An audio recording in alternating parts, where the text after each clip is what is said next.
అందరికీ నమస్కారం. ఈరోజు మీ అందరికీ నేను వినిపించబోయే కథ దస్తావేజులు. రచయిత కౌండిన్య గారు. ఇక కథలోకి వెళితే, బయట చల్లటి వాతావరణానికి బస్సు సీటులో కునుకుపాట్లు పడుతున్నాడు. ఉలిక్కిపడి లేచాడు.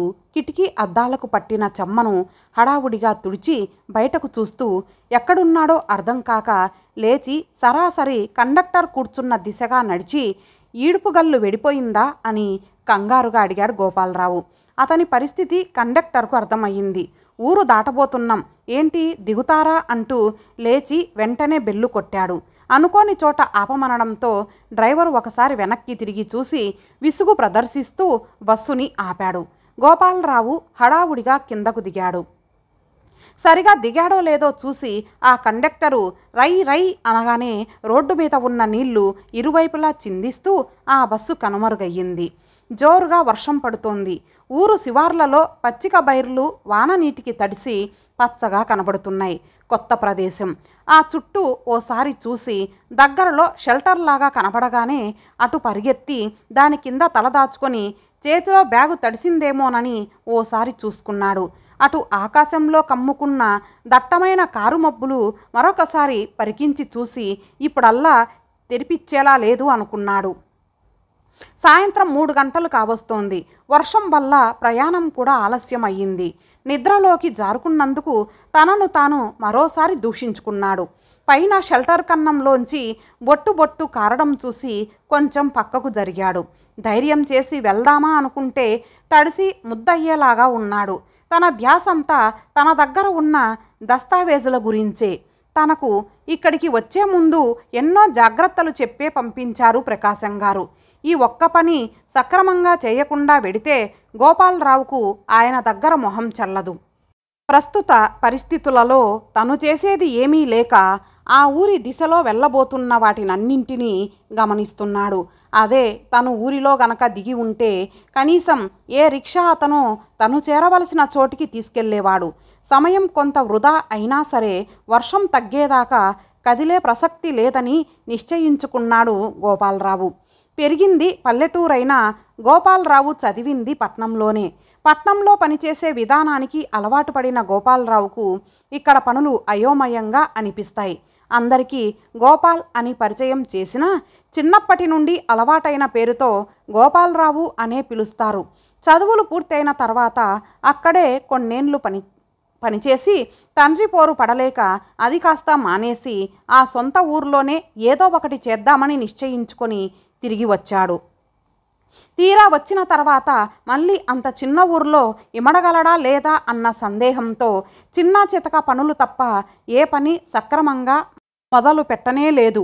ఇంతలో తన దూరపు చుట్టం ప్రకాశం గారికి అనివార్య కారణాల వల్ల వేరే ఊరు వెళ్లాల్సి వచ్చి గోపాలరావు తన తండ్రి సలహాపై ఆయన బదులుగా ఈ పని కోసం బయలుదేరి రావాల్సి వచ్చింది. ఈడుపుగల్లు ఓ చిన్న ప్రదేశం. ఆ ఊర్లో చాలా కాలంగా నివసిస్తున్న కుందనమ్మ గారంటే అందరికీ పరిచయమే. కొన్ని రోజులుగా కష్టాలతో మునిగి తేలుతూ ఉండటం మూలాన ఆమె ఇంటి తాలూకా దస్తావేజులు తిరిగి ఇచ్చేయమని పంపారు. ఉన్న కష్టాలలో కుందనమ్మ గారిని ఉదార స్వభావులైన ప్రకాశం గారు ఇంకా ఇబ్బంది పెట్టదలుచుకోలేదు. ఆవిడ ఎలాగూ తీర్చలేని పరిస్థితి. అదీ కాక ఈ మధ్య ఆరోగ్య పరిస్థితులు కూడా బాలేవని విన్నారు. ఆవిడ కాగితాలు ఆవిడకు అప్పజెబితే తన ఇల్లుని అమ్ముకున్నా ఎంతో కొంత భారం తగ్గుతుందేమోనన్న సహృదయంతో వాటిని తిరిగి ఇచ్చి రమ్మని పంపారు ఆయన. ఉన్న చోటే గంటకు పైగా నించున్నందుకు గోపాలరావుకు అలసటైతే లేదు కానీ కడుపులో ఆకలి మాత్రం బాగా వేస్తోంది. దారిన అటు వచ్చే పోయే ఎడ్ల బండ్లను మనుషులను చూస్తూ ఈసారి ధైర్యం చేసి తను వెళ్ళవలసిన ప్రదేశం గురించి అడిగి తెలుసుకుందామని అనుకున్నాడు. ఎప్పుడైతే అలా నిశ్చయించుకున్నాడో అటు బొత్తిగా ఎవ్వరూ రావడం మానేశారు. ఒకరో ఇద్దరో అటు వెళ్ళినా గోపాలరావు అరుపులు పట్టించుకున్న వాళ్ళు లేరు.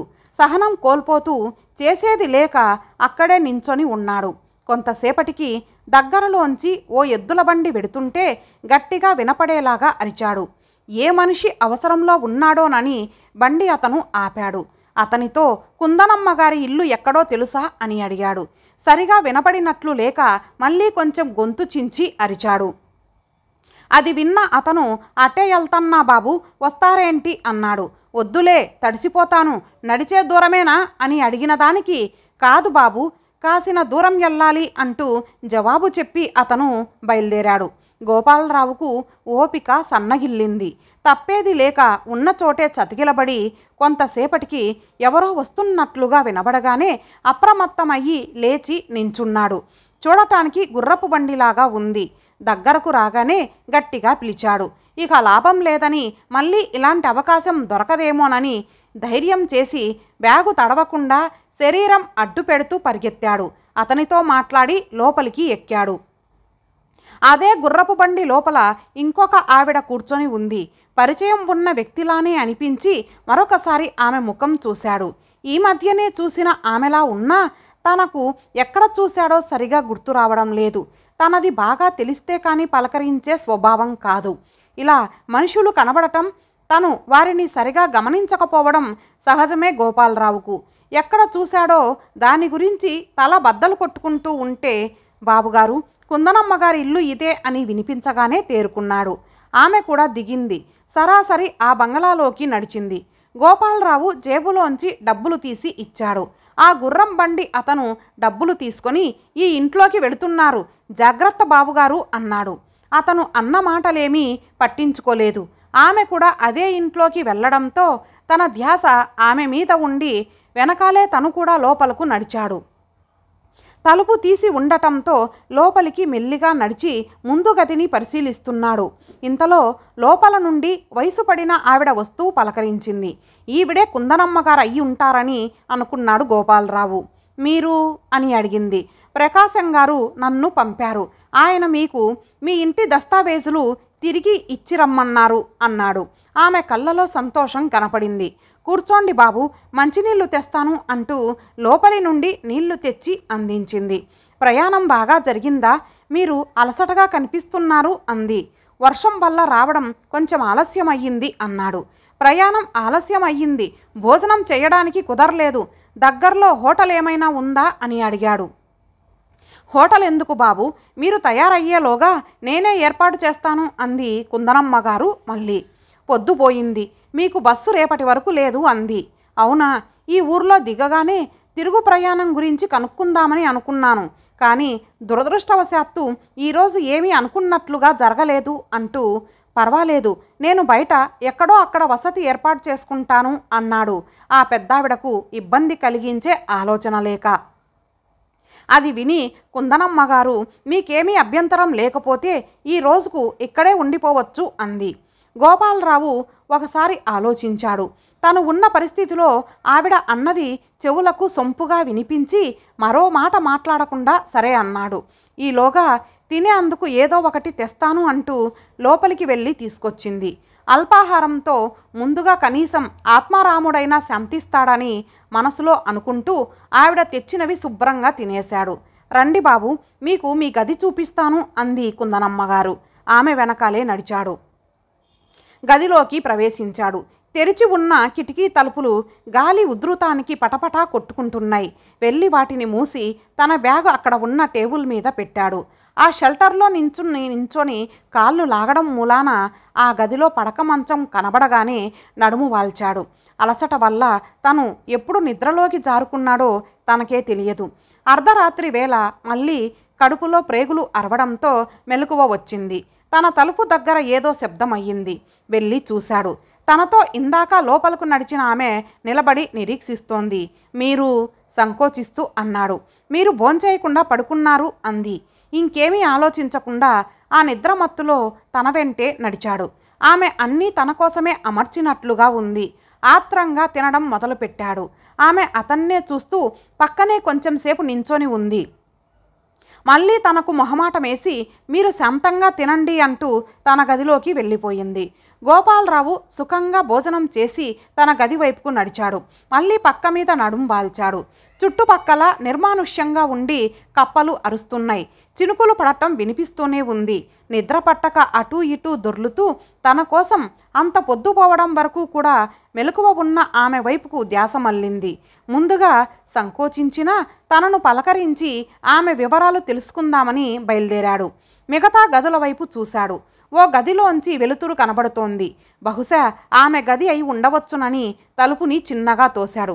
దీపం కాంతిలో ఆమె కిటికీలో నుండి శూన్యంలోకి చూస్తోంది. అతను రావడం గమనించి కళ్ళతో ఆహ్వానం పలికింది.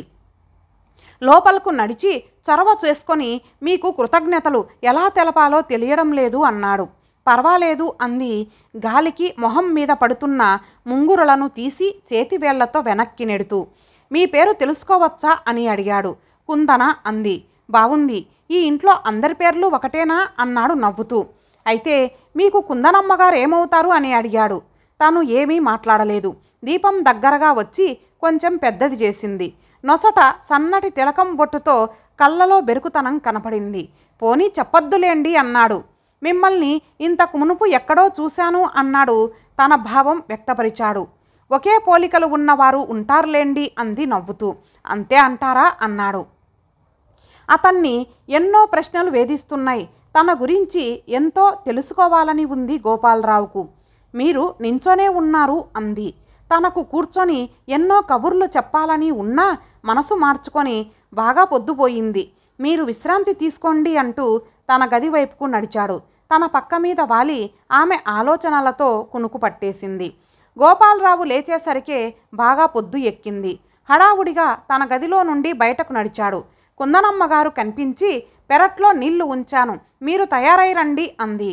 గోపాలరావు తయారై వచ్చాడు. కుందనమ్మగారు పలహారాలు తయారు చేసింది. మీరు అలసటతో రాత్రి భోజనం చేయలేదు అంది. రాత్రి భోజనం చేసిన సంగతి నోటి వరకు వచ్చింది. మళ్ళీ ఆలోచించాడు. కుందన ప్రస్తావన తీసుకువచ్చి సహాయం చేసిన వ్యక్తికి ఇబ్బంది కలగజేయదలచుకోలేదు. తలదించుకున్నాడు. ఏమీ మాట్లాడలేదు. గోపాలరావు తింటూ ఒకవైపు తన కళ్ళతో ఆమె కోసం వెతుకుతూనే ఉన్నాడు. అది గమనించి, ఎవరి కోసం బాబు వెతుకుతున్నారు అని అడిగింది కుందనమ్మగారు. అబ్బే అదేం లేదండి అని మాట మారుస్తూ తనకు ఇచ్చిన ఆతిథ్యానికి కృతజ్ఞతలు తెలియజేస్తూ, మీకు ఇవ్వాల్సినవి దస్తావేజులు తీసుకొస్తాను అంటూ లేచి తన గదికి బయలుదేరాడు. వెళ్ళి బ్యాగులో పేపర్ల కోసం వెతికాడు. కనబడలేదు.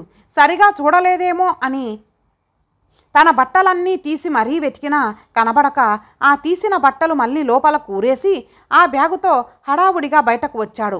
రాత్రి వెళ్ళిన ఆమె గది తలుపు తోశాడు. ఎవరూ కనిపించలేదు. లోపలకు ప్రవేశించి ఆమె కోసం అంతా గాలించాడు. వాటిని కుందన ఏమైనా తీసి ఉంటుందా, లేక తను పొరబడుతున్నాడా, పోనీ తను వచ్చేలోగా ఆ గదిలో చూస్తే, ఆ ఉద్దేశంతో అన్ని అరలు హడావుడిగా వెతుకుతున్నాడు. గది బయట అలికిడి విని అటు చూశాడు. ఎదురుగా కుందనమ్మగారు నించున్నారు. ఈ గదిలో వెతుకుతున్నారేంటి బాబు అంది ఆవిడ. మీకు ఇవ్వాల్సిన దస్తావేజులు నా బ్యాగులో కనబడటం లేదు అన్నాడు. మీరు రాత్రి పడుకున్నది ఈ గదిలో కాదు కదా బాబు అంది. వేరే గదిలోకి ప్రవేశించి చిందరవందర చేయడం చూసి కుందనమ్మగారికి అనుమానం వేసింది. గోపాలరావు అయోమయంతో గది బయటకు నడిచాడు. కుందనమ్మగారు కూడా అతని వెనకాలే నడిచారు. క్షమించండి, ఏదో పొరపాటు జరిగింది అన్నాడు ఉద్రేకంతో. కుందనమ్మగారు ఎంత పిలుస్తున్నా పట్టించుకోకుండా బయలుదేరాడు. వాటిని తీసుకొని మళ్ళీ వస్తారా బాబు మీరు అని బాధగా అడిగింది. తన మీద తనకి అసహ్యం వేసింది. బయటకు నడిచాడు. సన్నగా వానజల్లు కురుస్తోంది. కాళ్ళు ఈడుస్తూ నడవటం మొదలుపెట్టాడు. తన మనసులో అనేక రకాల ఆలోచనలు వస్తున్నాయి. దస్తావేజులు కుందనమ్మగారికి అందజేయలేదన్న సంగతి ప్రకాశం గారికి తెలిస్తే తన పరిస్థితి ఏమిటి? దస్తావేజులు ఖచ్చితంగా బ్యాగు లోపల పెట్టుకున్నాడో లేదో కూడా తెలియని పరిస్థితి. పొద్దున ఎంత వెతికినా కుందన కనపడలేదేంటి? కుందనమ్మగారికి అసలు ఆమె ఏమవుతుంది? తను ఆ ప్రశ్నకు సమాధానం ఎందుకు ఇవ్వలేదు? తన మనసులో ఇన్ని ఆలోచనల్లో మునిగి తేలుతున్నాడు. తన కడుపులో విపరీతమైన ఆకలి వేస్తోంది. ఏదో ఓ రోజంతా ఉపవాసం ఉన్నవాడిలా. అసలు నిన్నంతా భోజనం చేశానా అన్న సంశయం కలిగింది. కొంత దూరం నడిచిన తర్వాత వెనక నుండి తనను ఎవరో పిలుస్తున్నట్లుగా అనిపించింది. ఆగి వెనక్కు తిరిగి చూశాడు. ఆయాసపడుతూ కుందన వస్తోంది. తనతో ఏదో చెప్పాలన్న ప్రయత్నం చేస్తున్నట్లుగా ఉండి గోపాలరావు దగ్గరకు రొప్పుతూ చేరుకుంది. మీతో నన్ను కూడా తీసుకొని వెళ్ళరు అని అడిగింది. గోపాలరావు ధ్యాస ఎక్కడో ఉంది. ఆమె అడిగిన ప్రశ్నకు గోపాలరావు దగ్గర జవాబు లేదు. మీరు ఏమీ అనుకోకపోతే ఒకటి అడగవచ్చా అన్నాడు. కుందన పదే పదే వెనక్కు తిరిగి చూసుకుంటోంది. నేను ఇక్కడికి ఓ పని మీద వచ్చాను. రాత్రి విశ్రాంతి తీసుకున్న తర్వాత పొద్దున కుందనమ్మ గారికి ఇవ్వదలుచుకున్న దస్తావేజులు నా బ్యాగులో చూస్తే కనబడటం లేదు. రాత్రి ఎవరైనా తీశారేమో తెలియడం లేదు అంటూ. నాకు తెలుసు మీరు తీసుండరని అన్నాడు ఆమె వైపుకు చూస్తూ. మీరు ఏ పని మీద వచ్చారో నాకు తెలియదు, ఇది వాస్తవం అంది దీనంగా చూస్తూ. అది నిజమేనని అనిపించింది. గోపాలరావుకు అయోమయ పరిస్థితి ఏర్పడింది. ఆమె తనతో వద్దామని ఎందుకు నిశ్చయించుకుందో అర్థం కాక, మీరు నాతో ఎందుకు వద్దామనుకుంటున్నారో తెలియడం లేదు. నేను మీకు పెద్దగా పరిచయం కూడా లేదు. ఇలా మిమ్మల్ని నాతో తీసుకువెళ్లడం సబబు కాదు అంటూ ముందడుగు వేశాడు. కుందన చేతులు పట్టుకు ప్రాధేయపడింది. విదిలించుకునే ముందుకు నడిచే ప్రయత్నం చేస్తున్నాడు గోపాలరావు. మన పరిచయం కొన్ని గంటలు మాత్రమే. మీరు ఎవరో నాకు తెలీదు. ఇలా మీరు నాతో వస్తాననడం అస్సలు భావ్యం కాదు అన్నాడు మళ్ళీ. జారుతున్న పైటను సర్దుకొని అతని చెయ్యి పట్టుకుంది. ప్రాధేయపడుతోంది. గోపాలరావు బలవంతంగా ఆమె చెయ్యిని విదిలించుకున్నాడు. తిరిగి చెయ్యి పట్టుకుంది. ఆ ప్రయత్నంలో ఏం జరిగిందో తనకు సరిగా తెలీదు.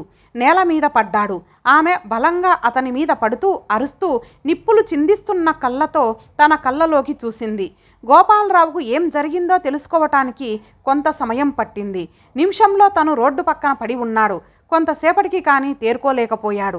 తన శరీరం అధీనంలోకి రాగానే చుట్టూ ఆమె కోసం గాలించాడు. కానీ కుందన ఎక్కడా కనిపించలేదు. తన ఒంట్లో పరిస్థితి అదోలా ఉంది. ఆమె మాత్రం దగ్గరలోనే ఉన్నట్లు తెలుస్తోంది. ఏదో కానరాని వింత అనుభవం. ఎన్నడూ తనకు అలాంటి అనుభూతి కలగలేదు. ఆ ప్రదేశం నుండి ఎంత త్వరగా వెళ్ళిపోదామా అన్న ఆలోచనలో ఉన్నాడు. ఎదురుగా వస్తున్న వారిని బస్సు గురించి అడిగి అక్కడకు చేరుకొని బస్సు రాగానే ఎక్కి తిరుగు ప్రయాణమయ్యాడు. ఇంటికి చేరుకున్నాడు. జరిగిందంతా ఓ పీడకలలాగా జరిగిపోయింది. గోపాలరావు తన గదిలో నుంచి ఓ రోజంతా బయటకు రాలేదు. అక్కడ జరిగినవి నెమరవేసుకుంటూ ఆ గుర్రం బండి అతను జాగ్రత్త అన్న విషయంతో పిచ్చి పట్టినట్లుగా ఉంది. ఆ ఆలోచనలతో తన మెదడు చితికి చిన్నదైనట్లుగా ఉంది గోపాలరావుకు. కొడుకు ప్రవర్తన అదోలా ఉండటం గమనించారు తండ్రి. అదీగాక ప్రకాశం గారి పని గురించి ప్రస్తావించడం లేదు. గోపాలరావును అడిగి తెలుసుకునే ఆస్కారం కూడా తండ్రికి ఇవ్వడం లేదు. 1-2 రోజులు గడిచాయి. గోపాలరావు మానసిక పరిస్థితి చూసి ఇంట్లో దగ్గర వాళ్ళు ఆందోళన చెందారు. బయట వారు కూడా డాక్టర్కు చూపించమని సలహా ఇచ్చారు తండ్రికి. కొందరేమో గోపాలరావుకు పిచ్చి పట్టిందన్నారు. మరికొందరు దెయ్యం పట్టిందన్నారు. గోపాలరావు తండ్రి ఊరిలో తెలిసిన వారిని సంప్రదిస్తున్నారు. గోపాలరావు ఆరోగ్యం చూస్తే ఒక్కోసారి మనిషి ప్రవర్తన బానే ఉంటుంది, మరోసారి తన చేష్టల మీద తన ప్రమేయం లేనట్లుగా అనిపిస్తుంది. ఆ రోజు తండ్రి గోపాలరావును కలిసినప్పుడు ఆ దస్తావేజుల సంగతి అడిగాడు. గోపాలరావుకు నోట మాట లేదు. ప్రకాశం గారు ఈరోజు తిరిగి వస్తున్నారు, ఏదో ఒకటి సమాధానం చెప్పకపోతే ఎలాగరా నాయనా అంటూ ఒకవైపు ఆ పరిస్థితిలో కొడుకును వదలాలని లేకపోయినా ఇక్కడ ఉంటే తాను కోలుకోవడం సాధ్యం కాదనిపించింది. పోనీ కొన్ని రోజులు పట్నం వెళ్ళి రాకూడదు అన్నారు. ఆ రోజే సాయంత్రం తను సామాన్లు సర్దుకొని పట్నం వెళ్ళిపోదామని నిశ్చయించుకున్నాడు. హడావుడిగా తన సూట్ కేసు సర్దుకొని బయలుదేరాడు. ఆ అకస్మాత్తు పరిణామానికి తండ్రి ఆశ్చర్యంతో ఆ రోజే వెళ్ళవద్దని వారిస్తూ గోపాలరావు వెళుతుంటే ఆయన కూడా వెనక బయలుదేరాడు. ఇద్దరు బస్టాండుకు చేరుకున్నారు. తండ్రి ఆవేదనతో పక్కనే నించొని ఉన్నారు. బస్సు కోసం వేచి చూస్తున్నారు. గోపాలరావు తండ్రి ఓ రోజు క్రితం కొడుకుకి మంత్రం వేయించాలని పిలిపించిన మనిషి వెతుక్కుంటూ అక్కడికి వచ్చాడు. అతను ఒకసారి గోపాలరావు కళ్ళలోకి చూస్తూ వేప ఆకులతో ఒళ్ళంతా పైనుండి క్రింద వరకు రాశాడు. నాకు ఇలాంటివంటే నమ్మకం లేదు అంటూ చిరాకు పడుతూ కొంత దూరం జరిగాడు గోపాలరావు. నువ్వు వద్దన్నా నీతో వచ్చేస్తానంది కదూ అన్నాడు. ఆ మాటలు గోపాలరావును ఆశ్చర్యచకితుణ్ణి చేసింది. నీ వెంటపడి నీ మనసులోకి చొచ్చుకుపోయింది అన్నాడు. నేను ఇలాంటి పల్లెటూరు పద్ధతులేం నమ్మను, పట్నం వెళ్ళగానే డాక్టర్కు చూపించుకుంటాను అన్నాడు గోపాలరావు. నీ మనస్సును స్థిరంగా ఉంచు, నీ ఆలోచనలో నుండి తనను వీడేలా చేసే బాధ్యత నాది అన్నాడు. చేతిలోకి కుంకుమ తీసి నుదుట పెట్టాడు. కొన్ని వేప ఆకులు తీసి వల్లంతా రాస్తూ మంత్రాలు చదువుతూ ఏదో లాగుతున్నట్లు ఉన్న అనుభూతి కలిగించాడు. గోపాలరావుకు తన శరీరంలో నుండి వేరే వ్యక్తి బలవంతంగా వీడినట్లు అనిపించింది. అతను అలానే చేస్తూ లాగుతూ తన చేతిలో ఉన్న బంధించినట్లుగా చేశాడు. గోపాలరావుకు భారం తగ్గినట్లు అనిపించింది. మామూలు మనిషి అయ్యాడని తనకే తెలుస్తోంది. ఇంతలో బస్సు రానే వచ్చింది. జేబులోంచి హడావుడిగా డబ్బులు తీసి ఆ మంత్రం వేసిన ఆయనకు ఇచ్చి తండ్రిని కౌగిలించుకున్నాడు. ప్రకాశం గారు ఇటు దిగారు. అటు గోపాలరావు ఎక్కాడు. ఆయన పలకరించినా గోపాలరావు మాత్రం ఉలుకు పలుకులేదు. క్షణంలో బస్సు కదిలింది. గోపాలరావు తండ్రి ప్రకాశం గారి సూట్ కేసు అందుకొని, పదండి, దారిలో నడుస్తూ అంతా వివరిస్తాను అంటూ నడవటం మొదలుపెట్టారు. కొడుకు సంగతులు చెబుతూ ప్రకాశం గారి ఇంటికి చేరుకున్నారు. కుందనమ్మ గారి ప్రస్తావన రావడంతో ఎదురుగా ఉన్న బల్ల మీద ఉంచిన దస్తావేజులను గోపాలరావును తీసుకెళ్లమని చెప్పినా అవి ఇంకా అక్కడే ఉండటం గమనించారు. చూసారా, దస్తావేజులు ఇంకా ఇక్కడే ఉన్నాయి. మీ వాడు ఇంతకీ తీసుకొని వెళ్ళి కుందనమ్మ గారికి ఇచ్చినట్లు లేదు అన్నారు ప్రకాశం గారు. వాడు ఏ సంగతి సరిగా చెబితే కదండి అన్నారు గోపాలరావు తండ్రి. కొన్ని రోజులుగా వేరే లోకంలో ఉన్నాడంటూ జరిగిందంతా వివరించాడు. ఇంతలో ప్రకాశం గారు గుమ్మం దగ్గర చప్పుడయింది. లేచి ప్రకాశం గారు అటు వెళ్ళి చూసి, మీరు అని అడిగాడు. నన్ను కుందన అంటారు. నేను ఈడుపుగల్లు నుంచి వస్తున్నాను. కుందనమ్మ గారు పోయి 2 వారాలయ్యింది. ఈ విషయం మీకు తెలియజేయమన్నారు అంది ఆమె. మీరు లోపలికి రండి అంటూ తన భార్యను పిలవడానికి లోపలికి వచ్చాడు. ఆవిడ ఎంతకీ లోపలకు రావడం లేదని మళ్ళీ ఓసారి బయటకు వెళ్ళి చూశారు. బయట ఎవ్వరూ కనిపించలేదు. ఇంతలోనే ఎలా అదృశ్యం అవుతారు అనుకున్నాడు మనసులో. గోపాలరావు తండ్రితో, పాపం కుందనమ్మ గారు ఇక లేరట. నేనే ఓ నెలలో వెళ్ళి స్వయంగా ఆ ఇల్లు అమ్మకానికి పెట్టి వస్తాను అంటూ అన్నాడు. ఎలాగైనా ఈ పట్నం కుర్రవాళ్లకు పల్లెటూరు పద్ధతులు నచ్చవు. మీ వాడు మళ్ళీ తిరిగి రావడం బహుశా కష్టమేమో అన్నారు ప్రకాశం గారు. ఆ దస్తావేజులను తీసి జాగ్రత్తగా మళ్ళీ ఎదురుగా ఉన్న అల్మారాలో పెట్టారు. కుందనమ్మ గారి గురించి, ఆ ఇంటి గురించి అందరూ రకరకాలుగా చెప్పుకుంటున్నారు. ఇప్పుడల్లా ఆ ఇంటి గురించి మర్చిపోతేనే నయం అంటూ సర్ది చెప్పారు గోపాలరావు తండ్రి. ఇంతటితో ఈ కథ సమాప్తం. మరలా మరొక మంచి కథతో కలుద్దాం. అంతవరకు సెలవు. నమస్తే.